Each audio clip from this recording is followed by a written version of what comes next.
My name is Bob Halloran. I used to be a sportscaster, finishing up at Channel 5 in Boston, where I spent 20 years and retired last May, and now I work part-time at a golf course and I teach kids how to play. I was doing push-ups almost 8 years ago, and I felt a little pop behind my eye. Thought maybe I popped a blood vessel or something like that. I looked in the mirror and didn't see anything, and did not have the immediate headache or anything like you might have heard from others. But later that night, I had what I would describe as a migraine, and I had that for 6 days. Finally made a doctor's appointment, drove to Milton Hospital where the doctor was, and I didn't make it because I crashed the car, having passed out from bleeding on the brain, etc. I was taken to the hospital, and the luckiest part of my story, I think, is that the doctor in the emergency room, Dr. John Mahoney, didn't think that it was dehydration or stress or sunstroke or whatever.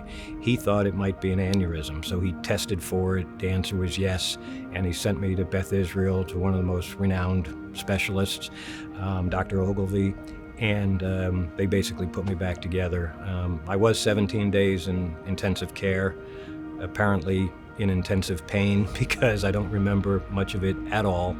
It took me a year to be myself again, and it continued through the next 6 years or so. I can tell you too that one of the impetuses for me to retire at a relatively early age was I didn't like the anxiety I felt mostly before live shots. It hurt my confidence, and that affects your overall job performance. I want to educate the public, because that's important. If you know of an aneurysm in your family, then maybe you need to know that it could be hereditary and things like that.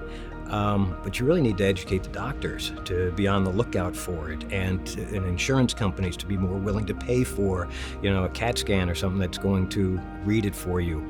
That the research and the money and the dollars that we're asking for to be committed are going to save lives, and they're going to help people heal more quickly and have much more positive results. I feel like it's an easy yes. It's an easy ask, and it should be an easy yes.